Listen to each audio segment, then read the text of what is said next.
जब लड़की घर के बाहर निकलती है ना सर, मेरी इज्जत का नहीं, पूरे खानदान की इज्जत का बोझ लेके निकलती है। वाह भाई, इज्जत की बात भी कौन कर रहा है जिसने इंस्टाग्राम को चेंजिंग रूम बना के रखा है। और चलिए आपकी कुछ इज्जतदार वीडियो को भी देख लेते हैं। अरे घूमे खातिर गाड़ी हीरो होंडा खोजेली, जब से चढ़ल बा जवानी मोचे मुंडा खोजेली। खानदान की इज्जत का बोझ लेके निकलती है। देखो मेरा स्टैंडर्ड इतना हाई है कि अंबानी खुद रोज मेरे घर आकर हाथ जोड़ते बोलते हैं, तानिया जी आज आशीर्वाद दे दो। हाँ जी दोस्तों, ये तो बात सच बोली हमारी तानिया जी ने। अगर मुकेश अंबानी भगवान से पहले तानिया जी का आशीर्वाद न ले तो जियो की कंपनी एक दिन में विलुप्त हो सकती है। बहुत अच्छे से पता है कि मेरा बहुत ज्यादा स्मोक ड्रिंक और इन चीजों से है, बिल्कुल मैं हाथ नहीं लगाती हूँ। हाँ जी मित्रों, ये बात तो सही बोला है तानिया जी की ये ड्रिंकिंग या स्मोकिंग को हाथ भी नहीं लगाते। इनके जैसे संस्कारी औरत तो सिर्फ मंदिर की पूजा करने वाली थाली को ही हाथ लगाती है।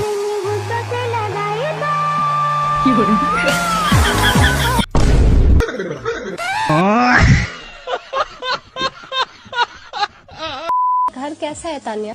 सपनों जैसा है, सपनों जैसा। मतलब बाहर जाओ ना होटल में, 5 स्टार होटल 7 स्टार में चली जाते तो वो सस्ते लगेंगे तेरे को घर के वो तेरे को ऐसा लगेगा मैं कहाँ आ गई। अच्छा तानिया जी, तो चलिए फिर हम आपके घर का एक वर्चुअल टूर ले लेते हैं जिसके आगे 5 स्टार 7 स्टार होटल भी फीके लगते हैं। होटल में 5 स्टार होटल 7 स्टार में चली जाते तो वो सस्ते लगेंगे तेरे को। लोगों को तो कुछ नहीं पता, मैं बहुत डाउन टू अर्थ नाटक करती हूँ। कॉफी पीने पता है मैं कैसे जाती हूँ? ग्वालियर से जाऊंगी आगरा, आगरा से कॉफी खरीद के, कॉफी पीऊंगी नहीं, वो कॉफी एकदम ठंडी होनी चाहिए, एक आइस बॉक्स साथ में चलेगा, कॉफी उसमें रखी जाएगी। फिर ताजमहल के पीछे गार्डन है, गार्डन में एक चेयर है, उसी पे बैठ के पीऊंगी। तानिया जी, मैंने तो देखा है कि ताजमहल के पीछे गार्डन नहीं नाला है, तो क्या मतलब कि आप नाले में बैठ के? जैसे वो मेरा बिस्किट है लंदन से आता है, तो हर 2 महीने में कोई लंदन से बिस्किट ला के देता है। हैं गरीबो, तुम लोग को क्या पता रहेगा, तानिया जी के बिस्किट भी लंदन से आते हैं। मुझे लगता है देश के सारे बिस्किट एक तरफ और पार्ले जी। अरे तानिया जी, आपने तो बोला था कि आपके बिस्किट लंदन से आते हैं, तो फिर आप ये 5 रुपए वाला पार्ले जी क्यों खा रही हैं? बोल। तो मेरा ऐसा सपना है कि जब मेरे बच्चे होंगे तो जैसे मुझे बहुत लग्जरी का शौक है, तो मैं जैसे मेरे पीएसओ है तो मेरे बच्चे पैदा होंगे उनके भी एक पीएसओ और ड्राइवर रख। वो तानिया जी, पूछना ये था कि आपकी जो बच्चों की ड्राइवर की सैलरी कितने होने वाली? 500 करोड़ है? मैं ठहरा गरीब की तरह ही सोचूंगा ना। 500 करोड़ तो आपके लिए पिछवाड़ा पूछने वाले टिश्यू पेपर के बराबर है। तो अब सपोज मेरे बच्चे सो के उठे, फिर उनको बेडरूम से किचन तक जाना है, तो वो अपने पास वाली बेल दबाएंगे, फिर उनके लिए छोटी छोटी कार आएंगी रिमोट कंट्रोल। तब तो मेरी मानो तो भगवान को तुम्हारे बच्चों को विकलांगी भेजना चाहिए, क्योंकि उनको बेडरूम से किचन तक जाने के लिए तो रिमोट कंट्रोल कार लेनी आएगी ना। बहुत धूप है गाइस, बहुत ज्यादा धूप है इधर, और इतना धूप में दिन भर शूट करना पड़ेगा, इसीलिए पहले से मैं सनस्क्रीन वगैरह लगा रही हूँ। अरे तो धूप है तो सनस्क्रीन फेस पे लगाना, ताकि तेरे 250 करोड़ का मेकअप भी बचा रहे और तेरे फेस की रौनक भी बनी रहे। और मैंने तो सुना था कि सनस्क्रीन फेस पे और हाथ पे लगाया जाता है। ये कौन सी जगह है? नाभि के पास कौन सनस्क्रीन लगाता है? इसीलिए पहले से मैं सनस्क्रीन वगैरह लगा रही हूँ। मुझे पता है ये धूप में सनस्क्रीन में कुछ काम नहीं करेगा, पर फिर भी लगाना बहुत जरूरी है। और भाई असली मजे तो तेरे इस मेकअप आर्टिस्ट के हैं, जो कि तेरे बदन पे तेरे से बिना परमिशन लिए अपना हाथ तेरे बदन पे ऐसे फेर रहा हो, जैसे कि मानो वो अपना हाथ तेरे बदन पे नहीं, अपने 50 रुपए कच्चे में पड़े 6 करोड़ पे फेर रहा हो। बात तो सही है।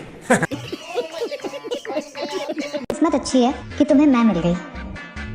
किस्मत तुम्हारी अच्छी है बेटा कि मैं तुम्हें मिल गया, वरना घूम रही होती किसी छपरी के साथ। भाई देखो, किस्मत तो लड़कियों की खराब होती है मेरे भाई, क्योंकि लड़कियों के पास भले ही 6 करोड़ का हीरा ही क्यों ना हो, उन्हें पसंद भी तेरे जैसे छपरी ही आते हैं। और भाई इतिहास गवाह है कि लड़कियों की पहली और आखिरी पसंद तेरे जैसे छपरी ही होते हैं। बात तो सही है। जाने से बॉडी बनती, जेब में पैसे रहे ना तो पापा की परी घोड़ी बनती। कहता कच कच कच। अरे मेरे भाई, वो कचकच या मचमच करके घोड़ी बनती या फिर बहन की बनती है, इससे तुझे क्या?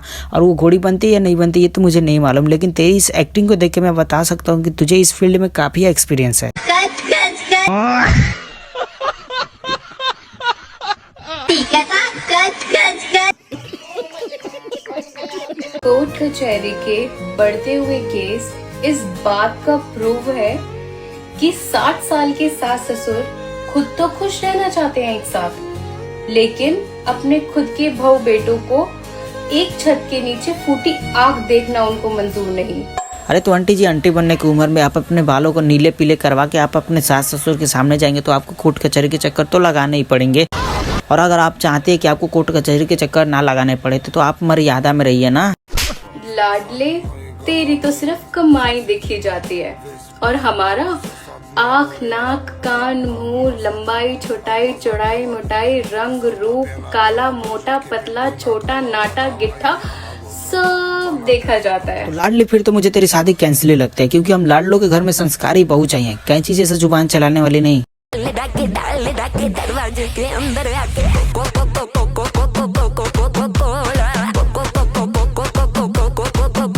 देखो, टैटू बनाने का यही मतलब होता है कि जब तुम टैटू बनवाओ तो 4 लोग तुम्हारी टैटू को देखो और तुम्हारी तारीफ करें, लेकिन तुमने जिस जगह पे टैटू बनाया उस जगह पे तुम्हारी टैटू को देखेगा कौन? बात तो सही है। समझ रहे हो?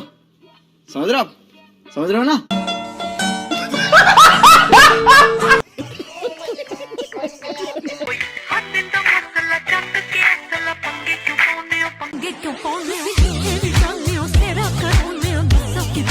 देख लो दोस्तों, ये सब वही औरतें हैं जो कि समाज के आगे आके गिड़गिड़ाती है कि भाई उनको पुरुषों की जितनी आज़ादी चाहिए। नहीं, इसलिए आज़ादी चाहिए, इसलिए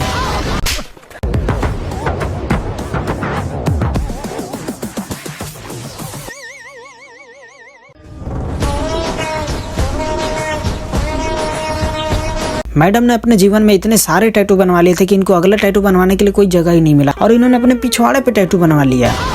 मैडम ने अपने पूरे शरीर पे टैटू ऐसे बनवा रखा है जैसे कि इनका पेट खाना खाने से नहीं, टैटू खाने से भरता है। मेरे पास एक बिल्ली है जो 21-22 साल की हो गई है। जब वो छोटी थी तो बहुत क्यूट लगती थी, लेकिन जैसे जैसे वो बड़ी होती जा रही है वो बहुत राल टपकाने लगी है। और मेरे पास भी एक अजगर है जो कि कहीं भी कभी भी किसी के सामने भी खड़ा हो जाता है, मारा चोट। तो अर्ज किया है, काली रात में मुझे मिल गया काला भूत जिसने मुझसे मांग ली मेरी गुलाबी चप्पल।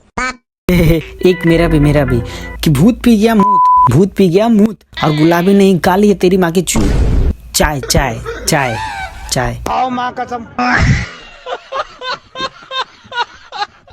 तो गाइस, तुम में से बहुत सारे लोग इस तनु रात को तो जानते ही होगा, क्योंकि तुम में से बहुत सारे लोगों ने इसके तिलक को देख के इसको फॉलो तो जरूर किया होगा, क्योंकि ये पहले बहुत ही ज्यादा धार्मिक और अच्छी वीडियो बनाते, लेकिन जैसे जैसे इसके फॉलोअर्स बढ़ते गए वैसे वैसे इसके कपड़े छोटे होते गए। और हाल ही में इसने कुछ चंद व्यूज और लाइक्स के लिए हरिद्वार के किसी कॉरिडोर में जाके कुछ ऐसे वल्गर कंटेंट बना दिया, जिसको देख के वहाँ के लोगों ने इसको बहुत ही ज्यादा क्रिटिसाइज और इसका विरोध किया।